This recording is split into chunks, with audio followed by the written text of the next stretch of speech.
മന്ത്രിമാരുടെയും M L എമാരുടെയും ശമ്പളം കൂട്ടാൻ സർക്കാർ നീക്കമെന്ന സൂചന. വിഷയം മന്ത്രിസഭാ യോഗത്തിൻ്റെ അജണ്ടയിലുണ്ട്. കഴിഞ്ഞ മന്ത്രിസഭാ യോഗം പരിഗണിച്ചെങ്കിലും ചർച്ച ചെയ്യാതെ അത് മാറ്റിവെച്ചതാണ്. ശമ്പളം കൂട്ടലിൽ ഭരണ പ്രതിപക്ഷ കക്ഷികൾക്ക് വളരെ യോജിപ്പാണ്. ഒരു യോജിക്കാതിരിക്കേണ്ട കാര്യമില്ലല്ലോ.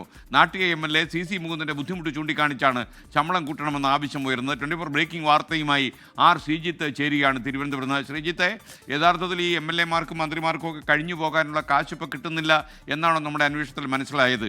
കാര്യം ഇവരെക്കുറിച്ചൊക്കെ ഉള്ളൊരു പരാതി എന്താണെന്ന് ചോദിച്ചു കഴിഞ്ഞാൽ, ഇവരെല്ലാവരും ഭരണപക്ഷ പ്രതിപക്ഷ ഭേദമന്യേ എല്ലാവരും യോജിക്കുന്ന ഒരു കാര്യമേ നിയമസഭയിൽ ഉണ്ടാകാറുള്ളൂ. ഈ പരിപാടി പറയും.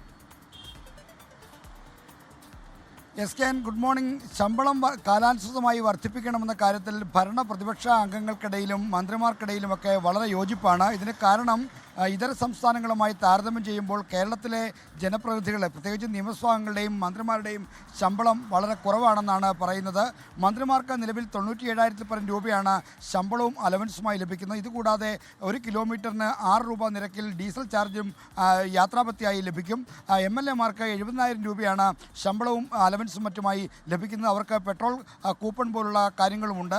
എന്നാൽ ശമ്പളം കാലാനുസൃതമായി വർദ്ധിപ്പിക്കണം. ഇതിനു മുമ്പ് 2018 ശമ്പളം ML എമാരുടെയും മന്ത്രിമാരുടെയും ശമ്പളം വർദ്ധിപ്പിച്ചത്.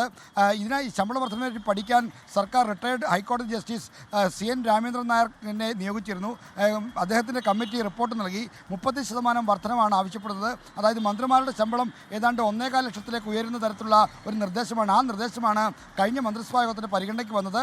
എന്നാൽ തൽക്കാലം തീരുമാനമെടുക്കേണ്ടതില്ല എന്ന് മുഖ്യമന്ത്രി നിർദ്ദേശിക്കുകയായിരുന്നു. അങ്ങനെയാണ് മാറ്റിവെച്ചിരിക്കുന്നത്. എങ്കിലും ഇതര സംസ്ഥാനങ്ങളിലെ ML എമാർക്കും മന്ത്രിമാർക്കും ലഭിക്കുന്ന ശമ്പളത്തിൻ്റെയും മറ്റും തോത് കണക്കെടുത്തുകൊണ്ട് വരുന്ന മന്ത്രിസഭാ യോഗങ്ങളിൽ ഇക്കാര്യം ചർച്ച ചെയ്ത് തീരുമാനമെടുക്കാനുള്ള നീക്കത്തിലാണ്. നിയമസഭയിൽ ഒരു ബില്ല് പാസ്സാക്കിയെങ്കിൽ മാത്രമേ ML എമാരുടെയും മന്ത്രിമാരുടെയും ശമ്പളം വർധനവ് പ്രാബല്യത്തിൽ വരൂ. സെപ്റ്റംബർ 15 നിയമസഭാ സമ്മേളനം തുടങ്ങാൻ പോവുകയാണ്. ആ സമ്മേളനത്തിലെങ്കിലും ഈ ബില്ല് അവതരിപ്പിക്കാനുള്ള നീക്കമാണ് ഭരണ പ്രതിപക്ഷ കക്ഷികൾ യോജിച്ച് നടത്തുന്നത്.